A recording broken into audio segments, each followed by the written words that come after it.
Selamat sore teman-teman semua.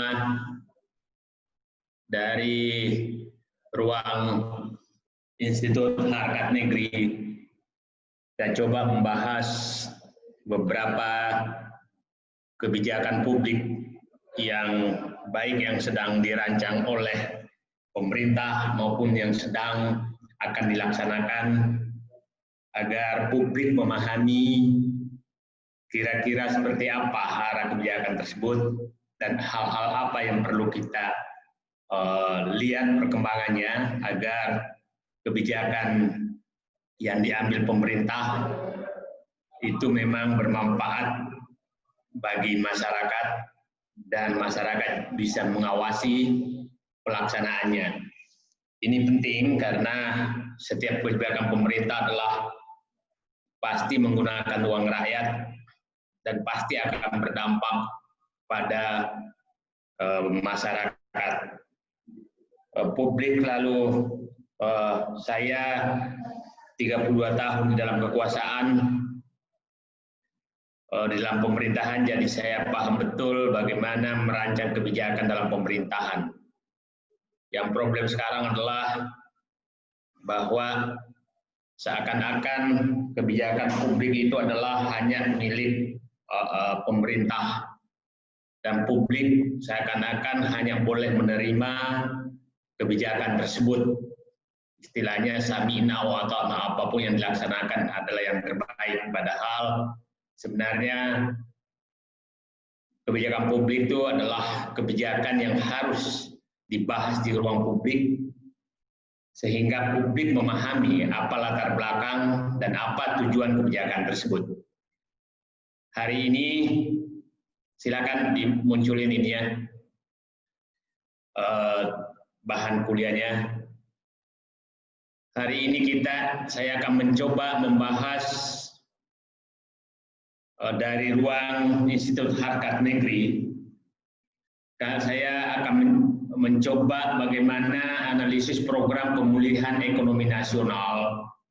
Ini mungkin 3-4 kuliah umum agar kita memahami kenapa ini penting, karena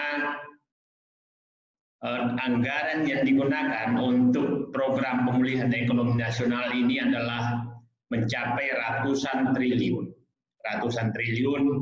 yang akan diluncurkan untuk pemerintah dengan nama program pemulihan ekonomi nasional.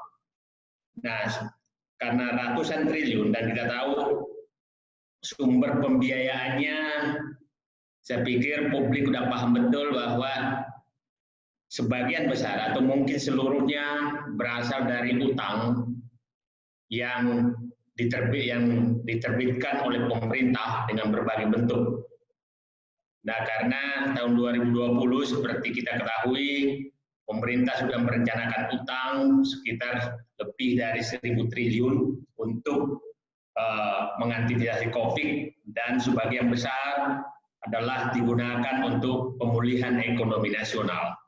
Nah, pemulihan ekonomi nasional ini nanti kita akan jelaskan sumber dananya dari mana, kemudian siapa saja atau diarahkan kemana, program apa saja yang akan dibiayai, kemudian pihak mana saja yang menerima program tersebut, dan dampaknya kira-kira seperti apa yang diharapkan oleh masyarakat. Dan yang ketiga adalah bagaimana kita mengawasi agar pelaksanaan pemulihan ekonomi nasional yang menggunakan APBN ratusan triliun memang dampaknya kepada masyarakat pada perekonomian nasional itu positif. Jadi jangan sampai salah arah, sehingga perlu publik memahami supaya kita sama-sama mengawasi seperti apa pelaksanaan program pemulihan ekonomi nasional tersebut. Lanjut. Nah, dasar hukum program pemulihan ekonomi nasional selanjutnya saya singkat menjadi PEN. Kita tahu bahwa Perpu 2020, Perpu nomor 1 2020 yang sudah disahkan menjadi undang-undang, dalam Undang-Undang Nomor 2 Tahun 2020 adalah yang intinya adalah kebijakan keuangan negara dan stabilisasi sistem keuangan untuk penanganan pandemi corona COVID-19. Itu satu topik tersendiri, tapi yang kita bahas adalah dan atau dalam rangka menghadapi ancaman membahayakan perekonomian nasional dan atau stabilitas sistem keuangan. Jadi 3 hal dalam Undang-Undang Nomor 2 Tahun 2020 adalah penanganan COVID sendiri, kemudian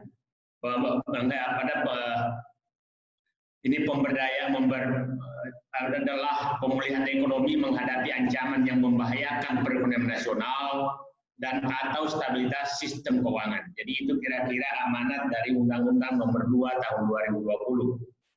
Sampai hal ini saya pikir semua kita paham bahwa memang perlu 3 hal ini ditangani sekaligus. Yang problem adalah kemana arah pemulihan ekonomi perekonomian nasional tersebut dan stabilitas sistem keuangan apa yang akan dilaksanakan. Nah, dari undang-undang tersebut sudah muncul peraturan pemerintah nomor 23 tahun 2020 pelaksanaan yang intinya pelaksanaan program pemulihan ekonomi nasional dalam rangka mendukung kebijakan keuangan negara untuk penanganan pandemi corona virus disease 2019 COVID-19 dan atau menghadapi ancaman yang membahayakan perekonomian dan atau stabilitas sistem keuangan dan penyelenggaraan ekonomi nasional. Nah, saya katakan dari program bungkus daripada pengeluaran keuangan negara ada 3. Satu, menghadapi ancaman adalah penanganan pandemi sendiri. Kemudian yang kedua adalah menyiapkan stimulus atau stimulus pemerintah untuk menghadapi ancaman yang membahayakan perekonomian nasional. Dan yang ketiga adalah stabilitas sistem keuangan dalam rangka penyelamatan ekonomi nasional. Nah, itu kira-kira bungkusnya APBN 2020. Yang lain dalam program biasa. Jadi kalau kita nanti lihat isi dari APBN 2020 adalah program rutin yang ada, ditambah program menghadapi penanganan COVID. Yang ketiga adalah program untuk penyelamatan ekonomi nasional, yang intinya ada 2, itu adalah pemulihan perekonomian dan stabilisasi sistem keuangan. Nah, itu perlu kira-kira itu kelompoknya di dalam APBN 2020. Nah, perlu kita ketahui bahwa berbeda tahun krisis 1998 itu sebenarnya adalah hanya 2, yaitu penyelesaian stabilitas sistem keuangan, yang kedua adalah pemulihan perekonomian nasional, tapi yang paling besar adalah stabilitas sistem keuangan, yang paling besar menyedot dana, yang saat itu kita hitung BLBI itu kira-kira 670 triliun rupiah. Itulah biaya krisis 1998.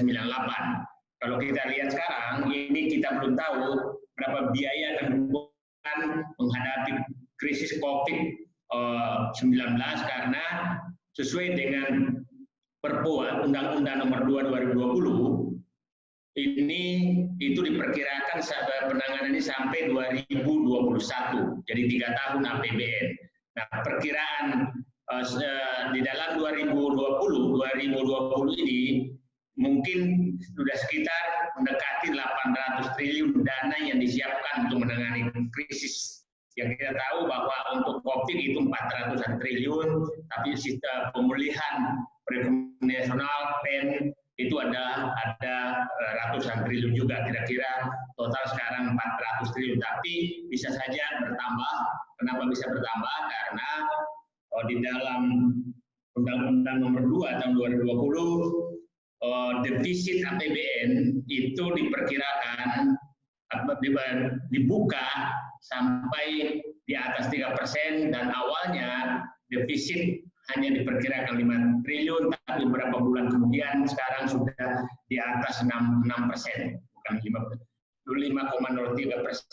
5,07% awalnya, kemudian sekarang setelah beberapa bulan ternyata meleset menjadi 6,6% lebih dari PDB. Nah, kita tahu bahwa rencana utang awalnya hanya sekitar di bawah 500 triliunan, sekarang diperkirakan sudah 1.038 triliun. Jadi kita belum tahu berapa jumlah sebenarnya yang akan biaya menangani krisis dampak daripada COVID-19.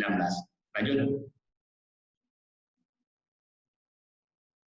Nah, dalam Perpu pasal 11 sudah dijelaskan bahwa pelaksanaan program pemulihan ekonomi nasional itu ada 7 yang harus pegang, yang adalah dalam rangka mendukung kebijakan keuangan negara sebagai dimaksud ayat 1 dan 4 dan guna melakukan penyelamatan ekonomi nasional, pemerintah menjalankan program pemulihan ekonomi nasional. Jadi itu sebenarnya 2 hal.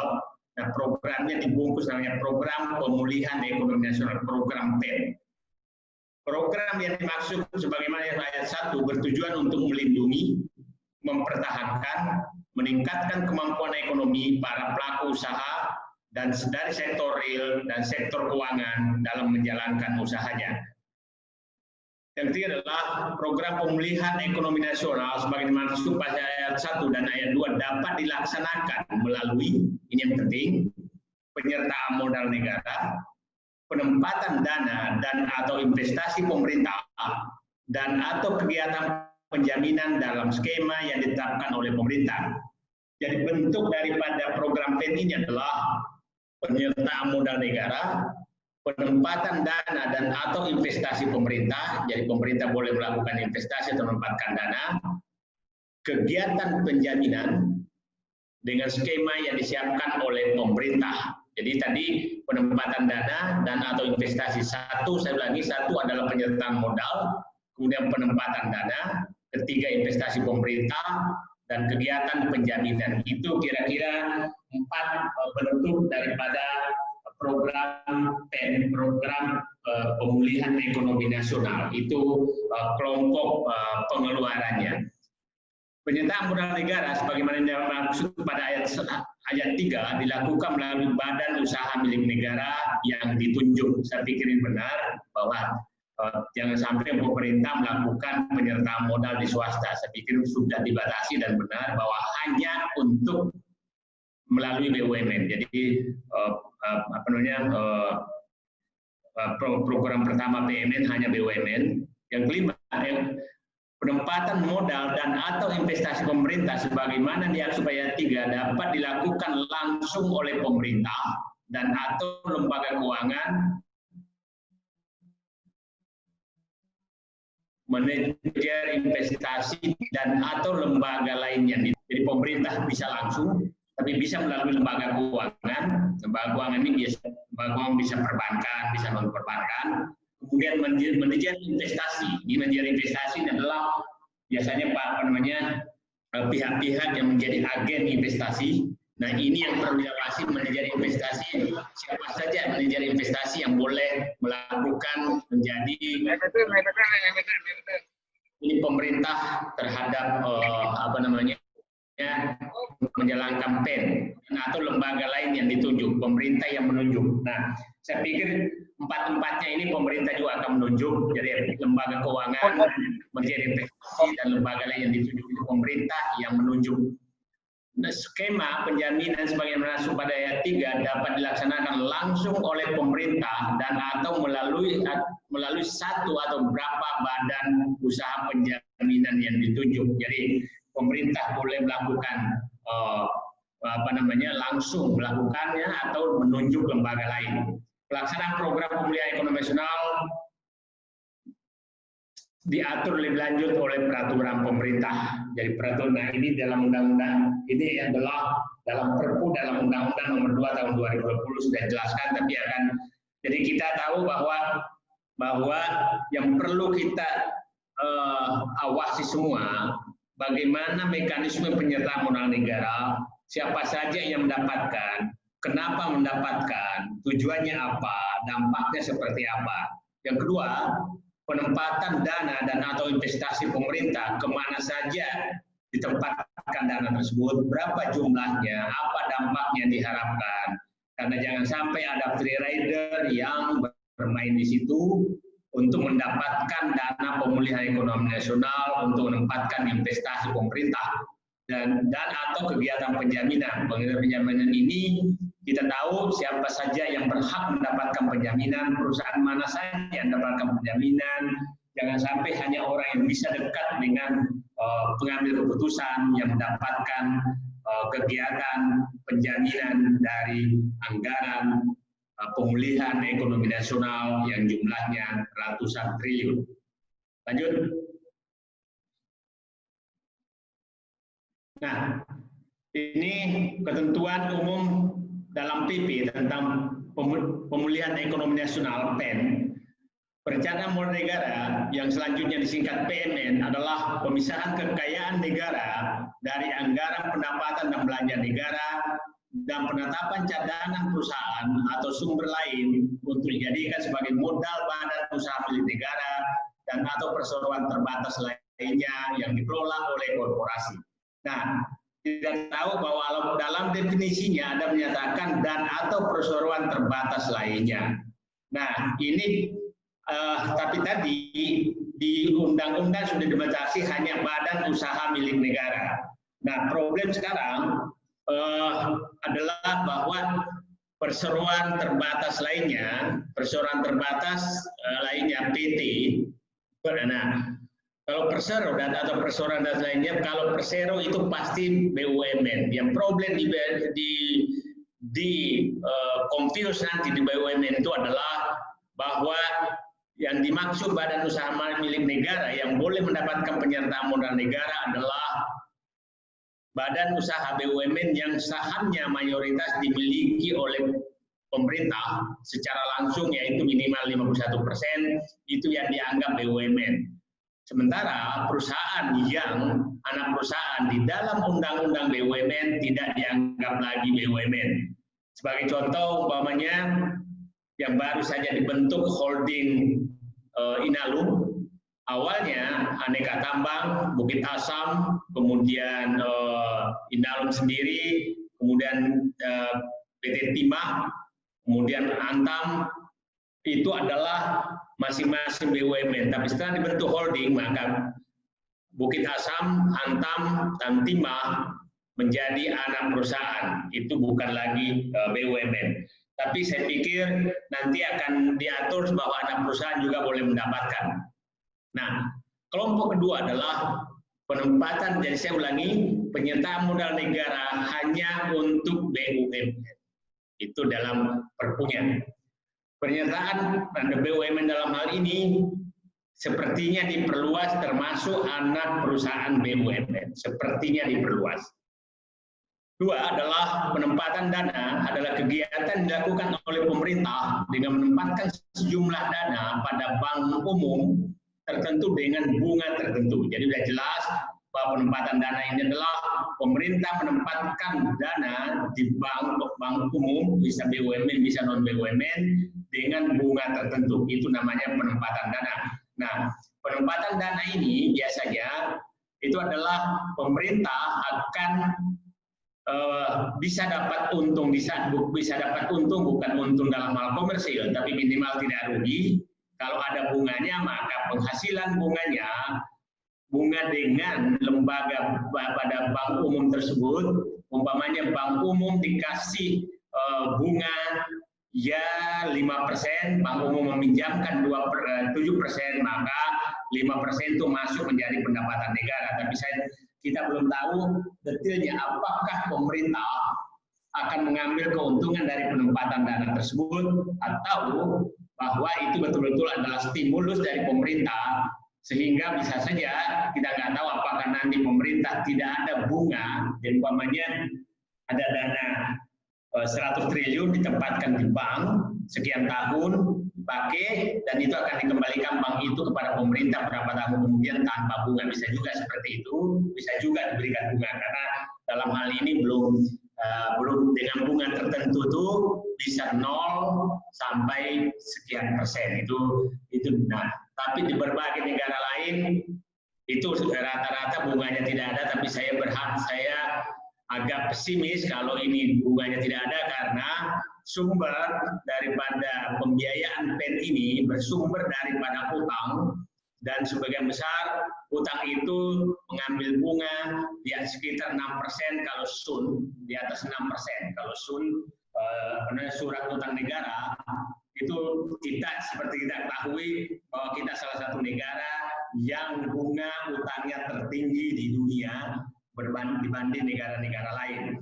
Jadi kalau pemerintah utang untuk mendapatkan dana dalam rangka mencari pembiayaan untuk PEN, sumber pembiayaan untuk PEN, maka mungkin saja pemerintah memberikan bunga yang sama.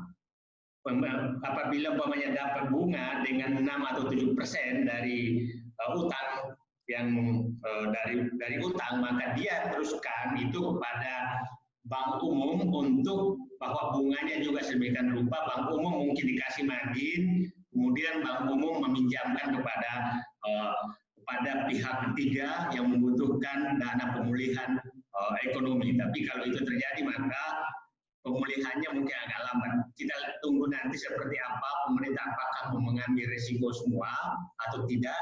Tapi saya pikir pemerintah harus membuka kalau umpamanya tidak memperlakukan bunga, karena yang menanggung bunga itu adalah kita semua dari pajak kita. Kita yang nanggung, jangan sampai pemerintah jadi yang perlu diawasi, jangan sampai pihak tertentu mendapatkan bunga rendah karena analisisnya seperti apa, sehingga dia mendapatkan bunga dari dana PEN, sementara kita semua membayar bunga tersebut. Kira-kira itu yang perlu kita awasi di butir kedua. Yang ketiga adalah investasi pemerintah adalah penempatan sejumlah dana dan atau aset keuangan dalam jangka panjang untuk investasi dalam bentuk saham, surat utang, dan atau investasi langsung guna memperoleh manfaat ekonomi, sosial, dan manfaat lainnya. Jadi pemerintah bisa juga melakukan investasi langsung, bisa jangka panjang untuk investasi bentuk saham, surat utang, dan atau investasi langsung guna memperoleh manfaat ekonomi. Nah, ini kita harus waspadai di sini, bukan waspadai. Pemerintah harus jelaskan persyaratan untuk pemerintah ini menginvestasikan dana kita. Saya katakan dana kita karena itu dana rakyat. Kenapa dana rakyat? Karena sumbernya adalah pajak, PNBP, pendapatan non pajak, dan utang. Itu sumber daripada investasi pemerintah ini. Nah, nanti kita mau beli bentuk saham apa yang mau dibeli, perusahaan mana yang sahamnya dibeli, apakah BUMN atau swasta juga bisa. Saya katakan tadi yang terbatas BUMN itu hanya satu, penyertaan negara, yang lain itu bisa swasta. Kemudian bisa juga surat utang, nanti saya jelaskan satu demi satu siapa saja yang diberikan surat utang. Saya dengar ada beberapa BUMN, dan atau investasi langsung guna memperoleh manfaat ekonomi. Jadi manfaat ekonomi, sosial, dan manfaat lainnya. Jadi bisa saja pemerintah yang dia butuhkan adalah manfaat sosial supaya tidak terjadi PHK, maka diberikan investasi pemerintah masuk ke dalam untuk membantu perusahaan yang menghadapi masalah ekonomi, masalah keuangan pada menghadapi COVID-19. Yang keempat adalah penjaminan. Adalah kegiatan pemberian jaminan oleh penjamin atas pemenuhan kewajiban finansial terjamin pada penerima jaminan. Jadi maksudnya begini, untuk menghindari rumitnya pemberian stimulus kepada perusahaan-perusahaan yang mengalami krisis keuangan dampak dari COVID-19, maka pemerintah memberikan penjaminan apabila terjadi risiko, maka dijamin oleh pemerintah bahwa risikonya ditanggung pemerintah lewat lembaga keuangan yang diberikan tugas. Maksudnya ini adalah untuk menghindari proses di perbankan yang sangat rumit, sehingga kalau terjadi risiko bisnis maka pemerintah, saya ulangi, pemerintah ini maka penjaminan uang rakyat oleh pemerintah, lebih bagus kata-katanya, penjaminan uang rakyat penggunaan uang rakyat untuk menjamin risiko. Jadi pemerintah memberikan jaminan terhadap risiko bisnis yang terjadi. Itu kira-kira yang bentuk penjaminan. Jadi saya pikir secara teori 4 bentuk daripada bentuk stimulus yang akan diberikan tentang pemulihan ekonomi nasional ini saya pikir sudah cukup. Yang belum terbuka sekarang sampai sekarang adalah bagaimana mekanisme dengan swasta. Nah, karena pertemuan ini sekiranya mungkin 3-4 kali, nanti kuliah berikutnya saya jelaskan kenapa Garuda dikasih dana talangan, kenapa PTPN dikasih dana talangan, kenapa ada istilah ada dana kompensasi untuk PLN. Yang saya tahu tadi PLN ini mengumumkan tadi bahwa triwulan 1 dan rugi 38,8 triliun. Kemudian kenapa yang PTPN dikasih 4 triliun, kenapa kereta api, kenapa Waskita Karya dikasih penyertaan modal negara, itu nanti kita akan bahas satu demi satu pandangan saya kenapa itu diberikan terhadap 4 BUMN mana saja yang diberikan. Nah, 4 jenis dana untuk pemulihan ekonomi nasional.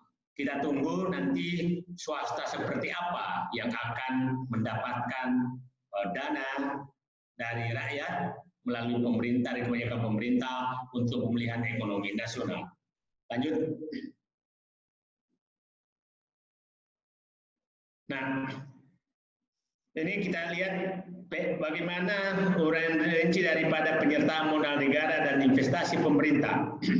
Pasal 8 dalam PP tersebut sudah menyatakan bahwa untuk melaksanakan program PEN, pemerintah dapat melakukan penyertaan modal negara kepada badan usaha milik negara dan melalui BUMN yang ditunjuk dan atau melalui BUMN ditunjuk. PMN sebagaimana dimaksud pada ayat 1 dilakukan untuk memperbaiki struktur permodalan BUMN dan atau anak perusahaan BUMN seperti saya katakan tadi bisa dan berdampak pandemi coronavirus 19 dan atau meningkatkan kapasitas BUMN dan atau anak perusahaan BUMN termasuk untuk melaksanakan penugasan khusus oleh pemerintah dalam pelaksanaan program PEN. Nah, jadi kita lihat bahwa kemungkinan jadi pemerintah ini PMN sudah jelaskan tujuannya, dilakukan untuk tujuannya di BUMN itu kita lihat memperbaiki struktur permodalan BUMN dan atau anak perusahaan BUMN yang berdampak pandemi Corona 19. Tapi saya pikir kita lupakan saja dulu ini karena semua bisa dikatakan dampak disease COVID-19. Tapi saya pahami juga ada BUMN sebenarnya bukan karena COVID. Bukan karena COVID. Saya kasih contoh, ada COVID, tapi sebenarnya penyebabnya bukan COVID. Memang sudah sakit atau bikin sakit. Contoh umpamanya Krakatau Steel. Krakatau Steel itu memang sakit. Penyebab sakitnya dulu adalah karena dibukanya impor baja Cina tanpa biaya masuk, dengan biaya masuk rendah, sementara negara lain memperlakukan biaya masuk yang tinggi, sehingga Krakatau Steel menghadapi persoalan yang sangat besar.